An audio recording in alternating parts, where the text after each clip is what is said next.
जैसे ही गोपियां आईं, जैसे ही सब गोपियां पहुंची, सोई भगवान ने कहा स्वागतम वो महाभागा प्रियम किम करवाणि वा। पहले तो स्वागत किया, आओ आओ स्वागत है, स्वागत, आओ आओ, बहुत अच्छे हैं, आओ आओ, स्वागत है गोपियों, स्वागत है। फिर तुरंत पूछ लिया किस लिए आई हो। गोपियां बोली वाह, पहले तो बांसुरी बजा के बुलाते हो, आ जाते हैं सो पूछते हो किस लिए आई। ये तो वही वाली बात हो गई है कि कल किसी ने कहा कि हमारे घर पे गुरुजी निमंत्रण है, और दूसरे दिन पहुंच जाओ कि आज निमंत्रण है, दिन भर खाओ ना, और जैसे ही उसके घर पे पहुंचो वो पूछे गुरुजी क्यों आए हो, क्या बीतेगी, आफत हो जाएगी। वाह क्या गजब आदमी हो। वही गोपियों के साथ हुआ कि पहले तो स्वागत भगवान कर रहे, बांसुरी बजा रहे, बुला रहे, और जैसे ही गोपियां पहुंच गई सब पूछ रहे काय को आई हो। गोपियां बोली महाराज जय हो, भगवान ने लीला की। अच्छा अच्छा अच्छा, आप आ गई, कोई बात नहीं, कारण है कुछ। गोपियां कुछ नहीं बोली, मुस्कुरा रही भगवान को देखकर। कोई बात नहीं, भगवान ने ही बात शुरू की। आज पूर्णमासी है, लगता है वृंदावन देखने आई। दृष्टम वनम कुसुमतम राकेश कर रंजितम। अच्छा, बहुत बढ़िया है, बहुत बढ़िया। सुनो, वन देखने आना चाहिए, अच्छी बात है, लेकिन विवाहित स्त्रियों को अकेला वन में नहीं आना चाहिए। गोपियां बोली जय हो, ये प्रवचन सुनने बुलाए, ये प्रवचन सुनने बुलाया है। भगवान फिर बोले चलो कोई बात नहीं, यदि हमारे प्रेम के कारण आई तो हमारी बात सुनो। श्रवणात् दर्शनात् ध्यानामयी भावो नो कीर्तना। हमारे प्रेम में इतना बाबरा नहीं होना चाहिए, ज्यादा ही हमसे प्रेम है तो हमारी कथा सुनो। हमारे दर्शन करने की लालसा है तो ध्यान करो, पास आने की आवश्यकता नहीं है, घर पे ही रहो। और सुनो, जल्दी वापस लौट जाओ गोपियों। गोपियां बोली क्यों।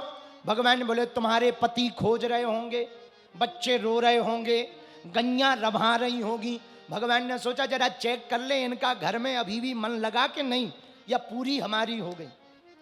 अब तक तो गोपियां चुप रही, अब गोपियां बोली महाराज रुक जाओ, जब से आए हो प्रवचन ही सुना रहे हो, अब जरा हमारी भी तो सुन लो। भगवान से गोपियां बोली प्रभु एक निवेदन करना चाह रहे। भगवान बोले पहले हमारी सुनो। क्या। विवाहित स्त्री को पर पुरुष का चिंतन नहीं करना चाहिए, वरना नरक की गामनी होती है, नरक जाना पड़ता है।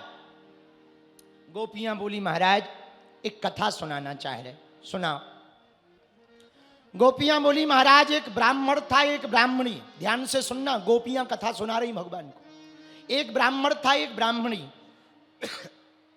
ब्राह्मणी पतिव्रता थी, जब तक पति देव को भोजन ना करा दे तब तक खुद नहीं करती। ये पुराना जमाना था, आज के जमाने में तो कठिन है। और पुराने जमाने में माताजी हरें जब तक पिताजी को भोजन ना करा दें तब तक खाती नहीं थी। आज के जमाने में तो पहले ही डकार लेती, जिसको खाना है सो खाओ। बोलो सीताराम, जोर से बोलो, और जोर से बोलो। तो गोपियां बोली ठाकुर जी ब्राह्मणी बड़ी पतिव्रता थी, पहले पति को भोजन करवाती थी, फिर भोजन करती थी, पहले पति को सुलाती थी, फिर सोती थी, पति के चरणों की सेवा करती थी। एक दिन ब्राह्मण ने कहा देवी हमको परदेश जाना है कमाने के लिए।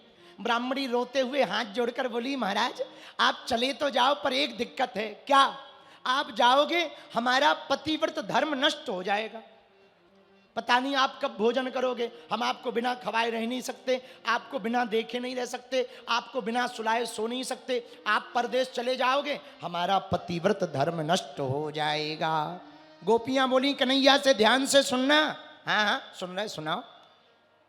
ब्राह्मणी बोली महाराज उपाय बताओ। ब्राह्मण बोले एक उपाय। क्या। ब्राह्मण बोले सुनो, हम अपनी मूर्ति बना देते हैं, जैसी तुम हमारी सेवा करते, जब तक हम नहीं आए तब तक मूर्ति की सेवा करो, जब हम आ जाएं तो फिर हमारी सेवा करना, तुम्हारा धर्म भी नष्ट नहीं होगा और हम परदेश भी हो आएंगे। ब्राह्मणी बोली ये बहुत अच्छा है। अब पति की मूर्ति बनाकर ब्राह्मणी रोज सेवा करे, भोजन की थाली लगा देवे, चरण दबावे, पति मान करके खूब सेवा करे। गोपियां बोली कन्हैया एक दिन एक लफड़ा हो गया। बोले क्या? बोले वो भोजन कराने मूर्ति के सामने बैठी थी कि तब तक दरवाजा खटखटाया, तो आवाज दी, कौन है? बाहर से आवाज आई, मैं तुम्हारा पति, दरवाजा खोलो, मैं विदेश से लौट आया हूं। अच्छा, हाँ। जैसे ही दरवाजे पे आवाज सुनी, अब ब्राह्मणी बड़ी चिंता में पड़ गई कन्हैया। ठाकुर जी बोले कौन सी चिंता में? बोले यदि भोजन की थाल छोड़कर जाती है तो पतिव्रत धर्म नष्ट होता है, और यदि दरवाजा नहीं खोलती तो असली पति दरवाजे पर है, वो नाराज हो जाएगा, तो भी पतिव्रत धर्म नष्ट होता है। अब कन्हैया तुम ही बताओ वो ब्राह्मणी करे क्या कि उसका पतिव्रत धर्म नष्ट ना हो। भगवान तुरंत हंस करके बोले गोपियों, चित्र की पूजा तब तक करनी चाहिए जब तक चरित्र के रूप में ना होवे, और प्रत्यक्ष आ जावे तो चित्र की पूजा बंद कर देनी चाहिए। गोपियां भगवान के चरणों में गिर गईं। भगवान बोले क्या कर रहे हो? गोपियां बोली यही तो हम कर रहे हैं। जिन पतियों की तुम धमकी दे रहे हो वो संसार के पति, मिट्टी के पति हैं, आप हमारे परम पति हैं, हम आपकी शरण में आ गए तो क्या अपराध किया है? हा। भगवान बोले बात तो सही है, और यहीं पर रास प्रारंभ हुआ। गोपियों को अभिमान आया, बाद में गोपी गीत की चर्चा आई। जयति तेधिकम जन्मना ब्रजा श्रेयति इंदिरा शश्वती दयति दृश्यता दिक्षुता